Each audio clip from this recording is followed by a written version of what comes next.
lampah tengah lengkah nu disupri lain dunia tapi saja tina rasa ukur umurku tapakur maca ragan aku rasa ukir pikir naku jikir nalungtik atiku hobi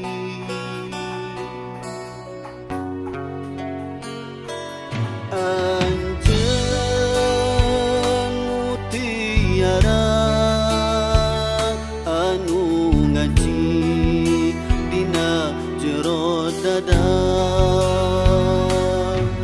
reanu apal ngaranna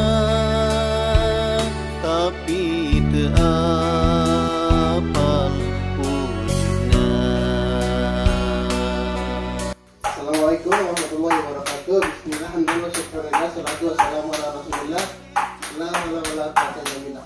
Seperti yang Allah muliakan, sekarang kita sedang melatih pantulan mula, dan ini ternyata juga mengajarkan sesuatu untuk kita tafakuri bahwa permukaan tembok ini rata dan pukulan bola saya pun akan dukung ke dalam rata ini, tapi lihat bagaimana kemudian arah bola yang pantulan bola dan tembok ini tidak konstan, tidak seperti yang saya harapkan, kadang ke bawah, kadang ke atas, kadang ke samping, dan tidak ada pilihan lain bagi saya selain untuk tetap fokus waspada kemanapun arah bola ini maju.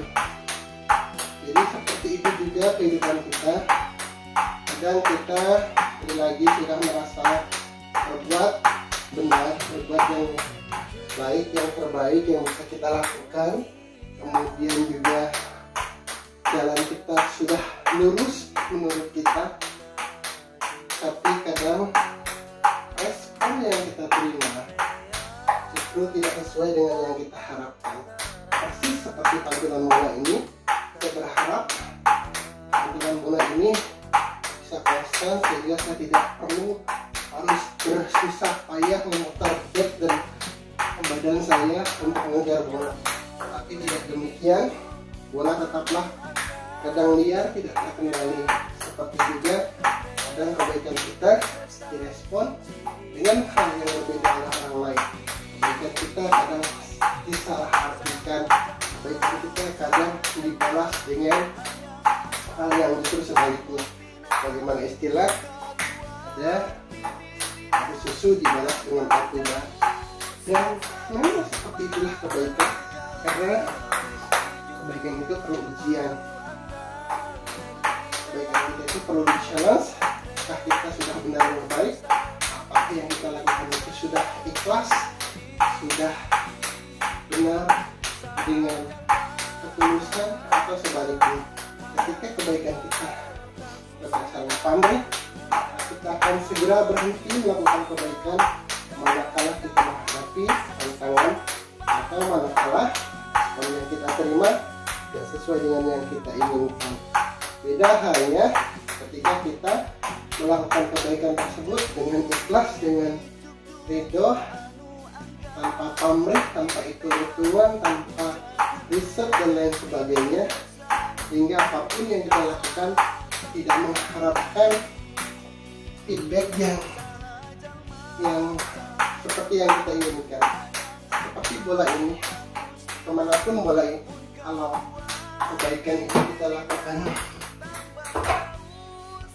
dengan tulus, maka kita tidak akan mengeluh ketika bola ini mantul ke arah manapun. Ketika kebaikan yang kita lakukan dengan ikhlas, maka kita tidak akan kecewa ketika yang kita terima berbeda dengan yang kita harapkan. Kita tidak akan kecewa manakala respon yang kita terima tidak sesuai dengan yang kita inginkan. Kita tidak akan kecewa manakala yang kita terima justru yang sebaliknya.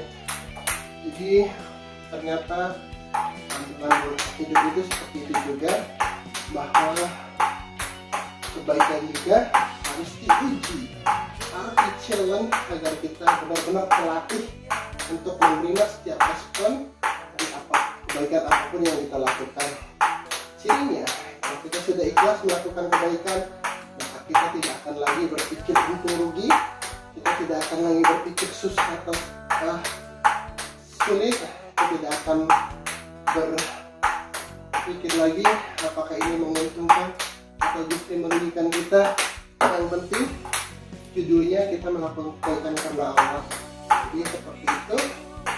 Kalau kita sudah terlatih untuk melakukan itu, maka kita tidak akan lagi berhenti melakukan kebaikan. Yang kita terima tidak seperti yang kita harapkan. Itu panggilan bola ini seringkali menyusahkan saya. Adalah saya berharap bola ini lurus-lurus saja sesuai dengan arah yang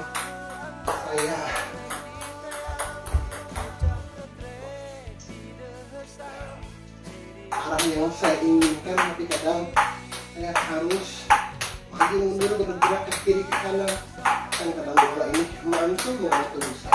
Seperti itu kebaikan yang kita lakukan kadang menyakiti kita justru. Seperti banyak status yang kalau membaca status teman-teman itu ada katanya orang minjem uang, kemudian ketika ditagih sampai berantem. Ada yang sudah nolong temennya tapi ternyata temennya malah ngomongin di belakang.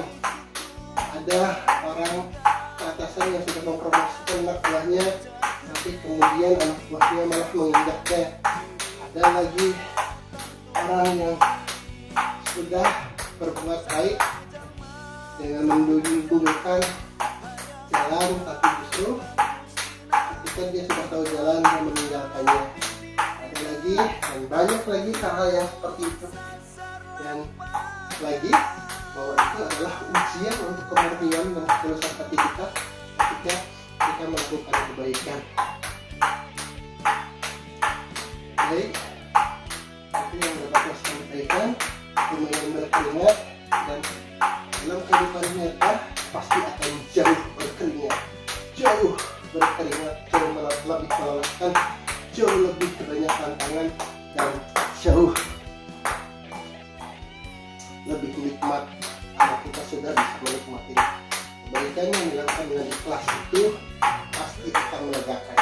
Jadi kebaikan yang dilakukan dengan keikhlasan itu pasti akan melapangkan kita, meluaskan hati kita, menyamankan perasaan kita. Sebaliknya, ketika kita melakukan kebaikan dalam tanda petik atau berkamuflase, maka pasti kita akan menjadi sakit, kita menjadi sempit besar ketika kita bersedekah, ketika kita berinfak, kemudian kita berharap bahwa infak dan sedekah kita itu akan mendapatkan balasan sekian kali lipat. Pasti itu secara otomatis kita tuh akan menunggu kapan tuh balasan itu datang, kenapa nggak datang, dari mana arahnya, kemudian kenapa tidak sesuai dengan yang di ayatnya dan lain sebagainya. Justru balasan yang berkali lipat dari Allah itu bukan ketika kita berharap itu dibalas sekian kali lipat. Balasan dari Allah yang berlipat-lipat bahkan tidak terhingga itu ketika kita sudah melakukannya dengan ikhlas. Jadi ketika bersedekah sudah ikhlas, maka jangankan 10 kali lipat, Allah menjanjikan balasan yang tidak terhingga dari arah yang tidak terduga-duga. Tapi sekali lagi, selama kita masih hitung-hitungan, masih berharap 10 kali lipat balasannya, kemudian kita menunggu-nunggu, maka kita pasti akan lelah dan capek, dan lambat laun tidak dalam waktu yang lama kebaikan kita akan berhenti. Beda hanya ketika kali lagi kita melakukan yang ikhlas. Kalau dari Allah itu jauh lebih banyak dari yang kita butuhkan. Itu ya, alhamdulillah ini sudah lumayan berkeringat, dan semoga kita dalam keadaan sehat lahir dan batin, karena banyak orang yang lahirnya sehat, rasanya sehat tapi batin